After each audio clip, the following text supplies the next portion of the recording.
organization. To lead off this discussion, we have with us Leslie Kirk. She's the CEO and managing partner at Innsena.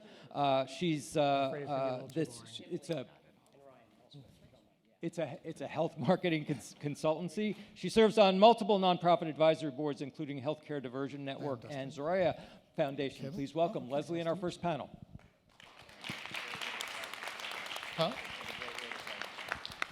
Is this on? Oh, yeah. I also found out this morning I'm the only one that doesn't have to answer to a legal team tomorrow. So this will be a great time. Let's just do a quick round robin of intros, and then let's build a quick foundation for what you guys are doing to capture consumer data today. I'm Kyle Brown, Senior Director of Digital Strategy and Corporate Communications at Q Health, a health technology company. Some of you may know from the pandemic, focused on COVID-19, but transitioning from there as we speak.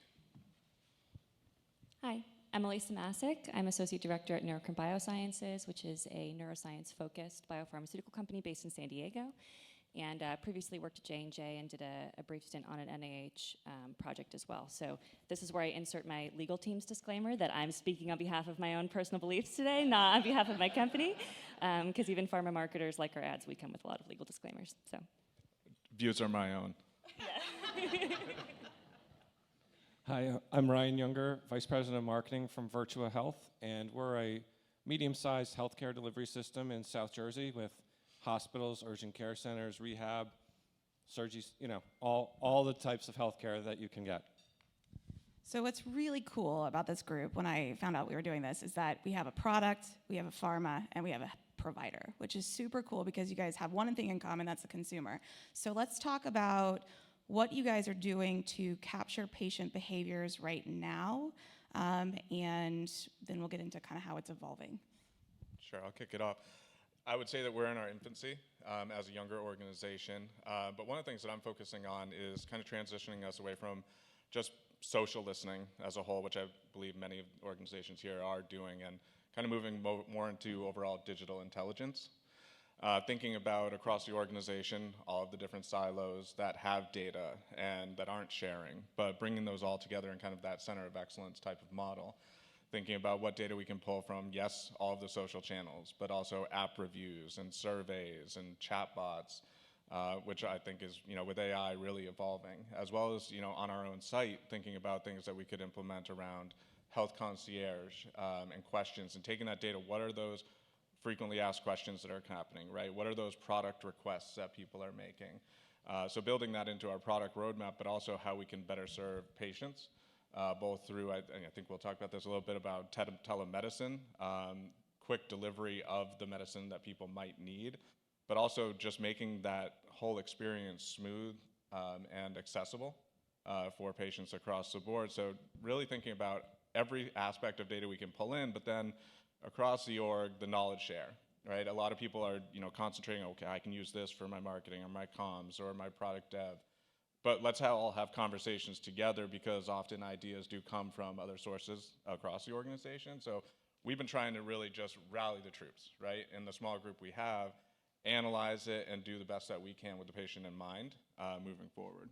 Actually, I have a question. So did you drive your strategy for this in reaction to the fact that you now can collect more of this data, or did you already have these questions and now the data, the AI and everything that you're allowed to use and all the tools is allowing you to finally pursue that? The tools are absolutely helping, and the evolution of some of these tools. When I think about, I'll go back to social listening, right? It usually was just pulling in from certain tech out there, just the channel data, right? But then it's actually expanding into, okay, well, what other insights can we get from TV or even print that can come into the systems, right? And then analyzing that and then segmenting it out into to where we can best use it, right? What are those pillars that it affects?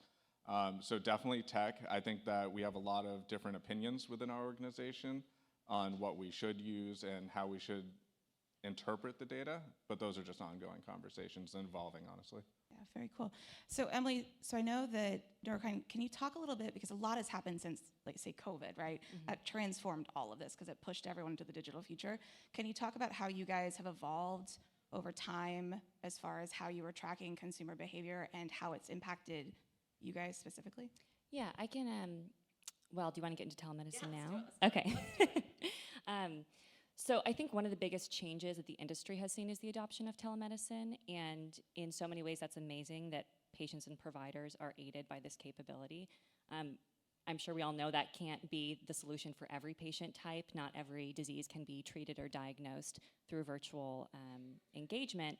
However, it has opened up access to patients that may have been underserved or underaddressed in the past. For example, somebody who might have a physical disability wouldn't be able to get into their doctor as regularly.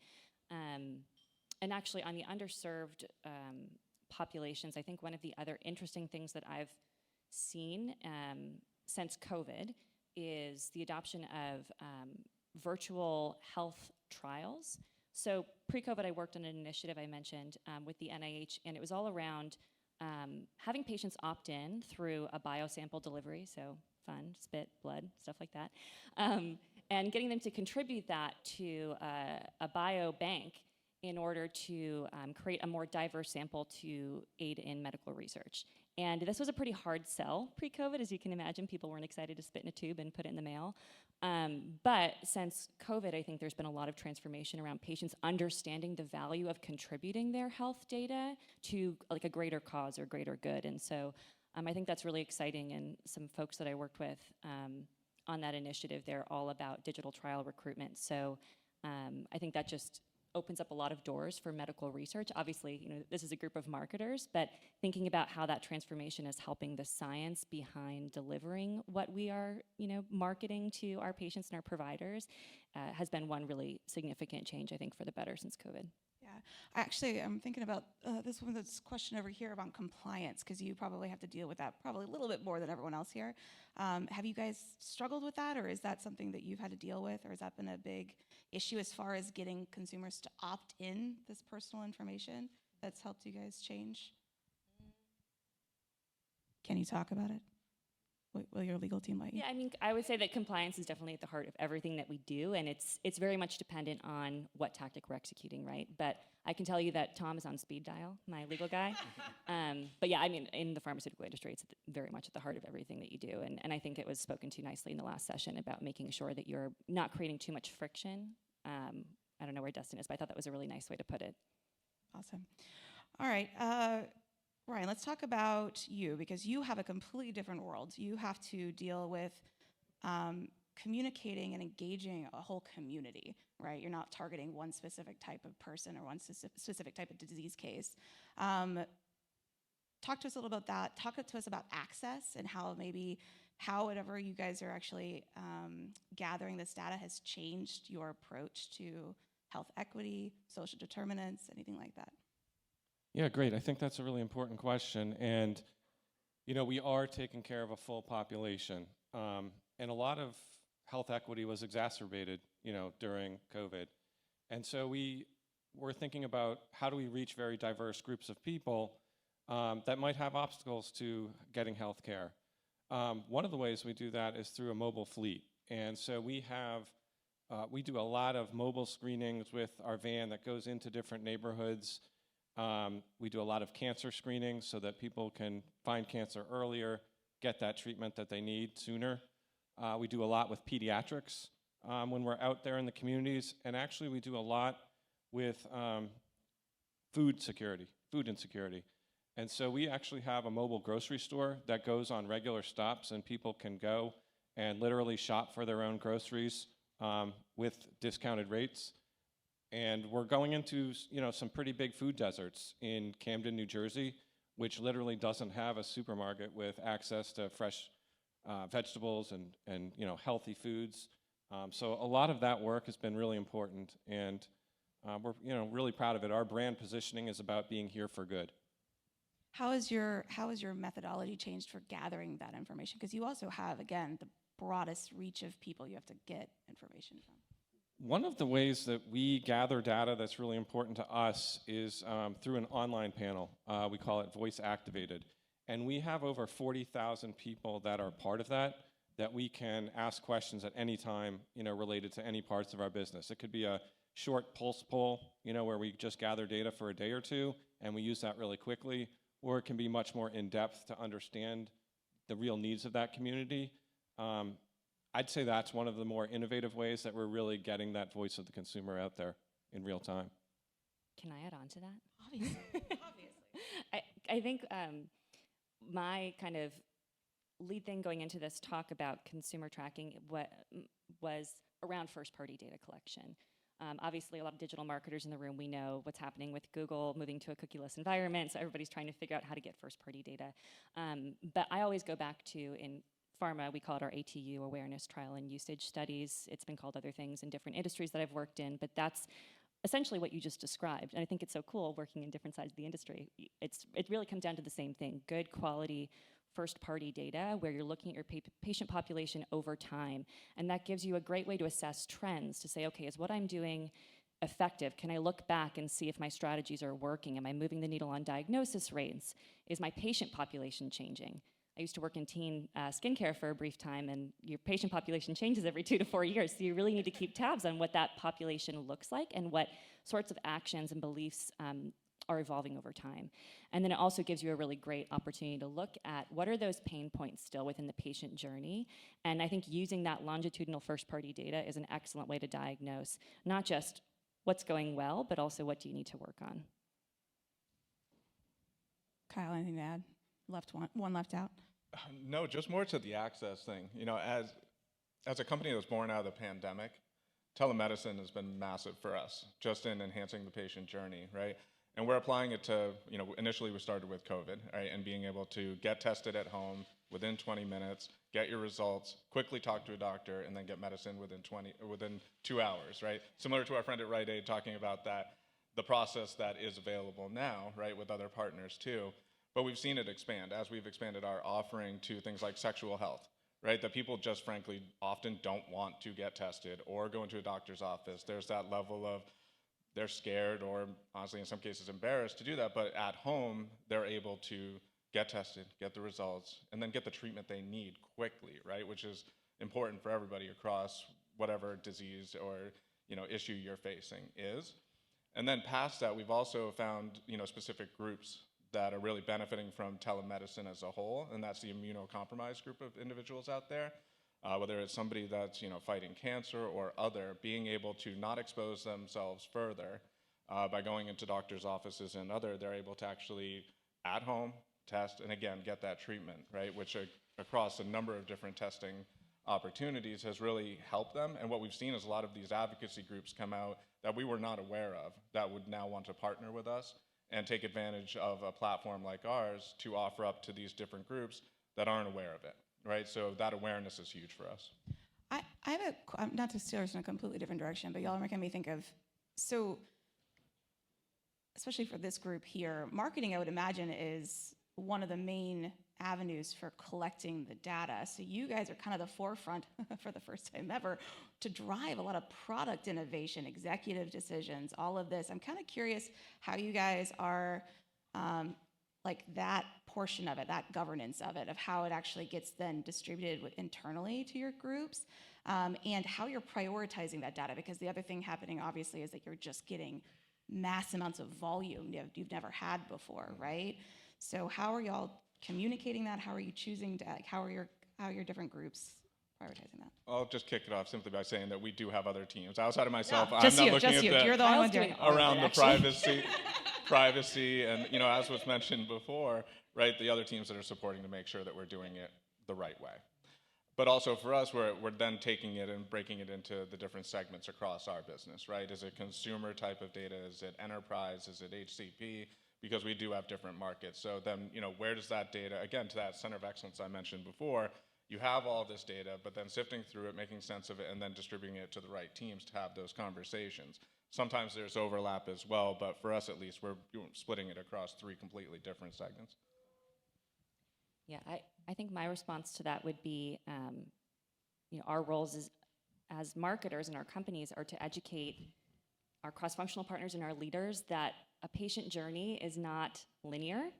I don't know, maybe by a show of hands or just nervousness in the room, have you ever had somebody come up to you and say, like, what is the patient journey? Where are they going? And, you know, they do this, they go to the website, and then in 4 months, they have a script in their hand. It's like, well, that's, for some patients, sure. I'm sure there's a couple of patients that have had that exact journey. But It always makes me a little squeamish, the term patient journey. That's not to say we have to rebrand the conference here, but I think I've been thinking about it, and maybe a call to action in conversations for this week is how could we either rebrand or redefine patient journey to help our team members and our organizations understand that it is truly different for each individual, and that we're using this data so that we can track and deliver the right message to the right patient at the right time.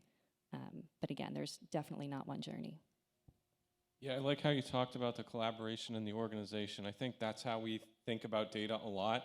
You know, it's one of our most valuable assets. And so we have a lot of aligned incentives, like many people in the room, but our goals really cascade. So it requires people to work together because we'll share the same goals as other departments. And that certainly helps. And I think there has been a lot of talk about privacy and compliance, which is really important.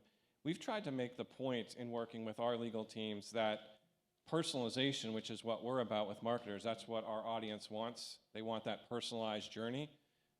Doesn't have to be opposed to privacy. Personalization and privacy can really work together, and it's our job. You know, we embrace both. We don't have to kind of be on one side or the other. So we talk a lot about that and how we share our information. So what's next? Not to go too far in the future or anything, but we're all kind of living this in real time and figuring it out and seeing where it's going to go. Do you guys already have an idea of kind of where you guys might be shaping it, or any new initiatives, or I don't know, any new ways you guys might be using AI in the near future? Yeah, I can start. So, agencies are reporting that in less than a decade, 90% of media will be touched by AI in some way. So it's certainly here, it's not going away. I think if you ask someone how do they define AI, you'll get probably a dozen different answers. But what it comes down to, and I think, I don't know where everybody is, but Steve, in his kickoff, talked about the how, and that's how I think about AI. It's not changing what we're doing, but how we're doing it. There's a lot of tools that are already existing that, I'm sure there might be folks in the room who could talk to you more about them. I think that generative AI, so content development through AI, is probably the first foray for companies and the one that will be adopted initially. I would love to have a chat GPT for brand planning. So if anybody is selling that type of capability, let me know. But I think we have a long way to go until an AI model can actually absorb all complex insights and make decisions for us. But for now, we can use it as a tool in our own human decision making. Yeah, I think it's a really important tool. It's obviously transforming a lot of what we do, but we like to remind people it is a tool. I don't think it's going to replace us all. What I've heard a lot that I really embrace is the idea that it's not going to replace people, but it will replace people that don't use AI. And so we've got to really leverage so many capabilities that it has. We do a lot with our propensity modeling. It helps us understand who needs our services better. And so I think, again, we can serve up the information that connects people to the care they need. And that's really powerful. Yeah, I like how you said the content piece, right? And I mentioned before health concierge or chatbots, right? But what are those questions coming in? But also, what can you do about it, right? What content can you serve up that's actually going to be helpful?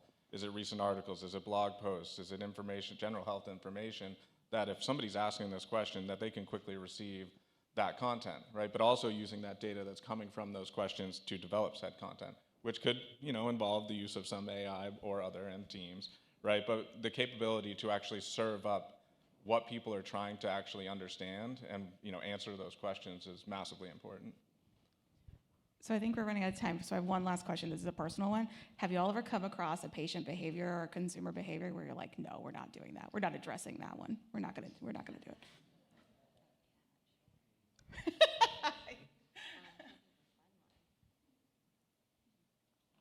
That's okay. We can do the Q&A now. You stumped us. the I panel. have You an example, stumped but the it's panel. you don't want to. Well, anybody else can chime in if you've got a particularly colorful one that you want to share. But we have time for Q&A. If anybody has any questions for the panel.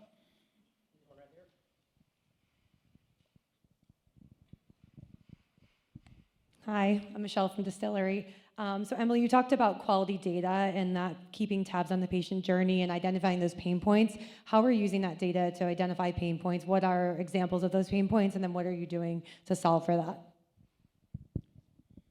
Yeah, Yeah, great question. And actually, when you brought up your last question, it made me think of a couple examples. So I worked in the skincare category previously, and there were a couple pain points around things that patients were having trouble treating, whether it was like acne marks, certain type of skin blemishes. And so there were products in our pipeline that we were able to pull forward into a skincare space just based on identifying within those patient journeys, where is there truly an unmet need? When you work at a large consumer company, you have a million products at your disposal, and the benefit was that we could look at our data on the skincare category and say, oh, there actually might be a technology in another side of the business that we could pull forward. I don't know if anybody's seen those like acne patches, things that you, yeah, okay, ladies nodding, yes. Very similar to a Band-Aid. So I think that looking at your data and then understanding what are the capabilities you have across your company, not just in your product area, but really with everyone that you work with to identify those pain points. That's an example that I would share.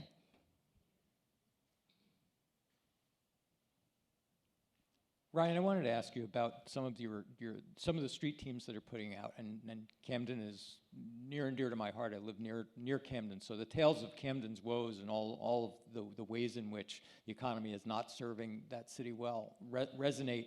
But I'm curious, are you measuring impact there? Are there ways in which you're able to see that this really is affecting the ways in which people overall are their attitudes towards the Virtua system, and also their willingness to engage in it in other ways? Obviously, you're doing the right thing, but do you know that it's actually having a brand lift and a brand effect?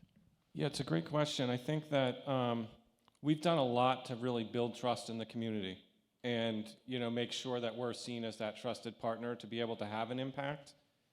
We are trying to measure a lot more, what really happens. In not just kind of measuring how many times were we out there, providing this service, how many times did the mobile van go to these neighborhoods, but it's more about did we catch things in the screenings? Did we have more people that were accessing the food, in ways that they couldn't before? And so, yeah, we've started to see a lift. It's really a long journey, though. We know it's going to be something that we have to stay involved with. But when we look at just brand hierarchy about our awareness, our preference and things, it's having an impact with different populations, and we can look at it amongst all of them. And let me also take Dustin's challenge about bending the adoption curve and apply it to what you guys are doing and ask you, are there particular moves that you're making of the sort that Dustin's making that are actually getting people to engage your products and your features more actively? Maybe tips and tricks and things of moving and bending the adoption curve towards some of the things that you're building for them. I think just overall exposure to our capabilities, our device, which is actually a at-home testing center that's surpassed COVID. But as we have new tests that are approved, getting them into the right people's hands, right? I mentioned sexual health before, but are there clinics that are in need and don't have the testing that they need to actually support their patients, right? So in some ways, collaborating with them to put the tests in clinics' hands, to get familiarity with it, to get people to see it, exposure of that, to eventually further expand our offering and, get more eyeballs on it. But at first it's also, the good deed, but to help those along the way as well. But so it's kind of two sides there, gaining exposure, which we love, but also helping the communities that are often underserved too. Good, Steve. Hi, thank you so much. Joy Chen from Argenx. So I think I heard, Ryan, you may have mentioned personalization and privacy working together. So I recently had a talk at a university, and the audience are pharmacists. So I shared about customization and sequential messaging, but as I was really excited about my talk, and as you can imagine, a lot of the Q&As are from the students asking about, well, it feels like we're holding up a magnifying glass up against the audience. So just want to hear from all of your perspectives, if you can double click into that notion of personalization and privacy working together, and if you have any examples to share. Yeah, I'll underscore the sensitivity that you brought up. We all know that our data is out there. As marketers, we know more than we probably would like. And when you're working with specific patient communities, think about people with mental health conditions, people with severe debilitating diseases. They probably don't feel great knowing that that's in their cookies and that you can target them in that way. So I think it's about having responsible practices as a company, having kind of ethical standards to say, here's where we're willing to look into targeting capabilities, and then what are the areas in which, even if a vendor had that capability, we're not going to go there. So I think it's a bit on the company, and then identifying the right vendors to meet those needs. I think one of the ways we do that is actually really built internally. And so we look at our patient data and we can stratify people based on their health risks. And if you're at risk for heart disease, I think it's really important that we can serve that up. We can have you take a health risk assessment. You might not be ready to go see a cardiologist, but understand your own risks. People are much more self-empowered for learning about their health and what they should do about it, and kind of bringing them into the journey. And I think it's our job as marketers to be able to use that information, not to just spray heart disease information to everybody, but to find the people that might be more likely to benefit from it. And that's a lot of how we think about personalization and why it's so important to really get people the info they need, because we all have thousands of emails in our inboxes. We're in our spare time, we're not always thinking about health. We might just be using digital for entertainment and things. So you've got to be there, you've got to be relevant, and you've got to get people's attention. So I think that's another important way of thinking about it. Yeah, just the experience-wise, right? Just thinking about how you serve it up to the right people. I mean, the last thing we want to do is to have somebody that's interested in COVID or flu or RSV type of testing, and the next day they're just getting a ton of info on GLP-1, right? That's not going to go over well. But also to your question, very much I'll answer from like an internal collaboration piece, which has been very helpful. Is just aligning teams and asking, why we as marketers or comms or product development want to do something, and then also having privacy say, well, this is the why behind you shouldn't or couldn't, and here's how to do it better. Just to establish those relationships to move things along quicker. I now have friends that I didn't think I would by bringing more teams together, and we can just expedite things, right? By also educating people on their different jobs, right, and the why behind it. We want to do this to improve our patient experience. Well, we want to keep our brands safe by implementing this process. So it's an understanding of both sides and introducing people to worlds they're just not accustomed to. We're going to extend this topic of patient first in one of the roundtables later this morning, so be able to engage both our group up here and each other on these. But for now, Leslie, Kyle, Emily, and Ryan, thanks so much.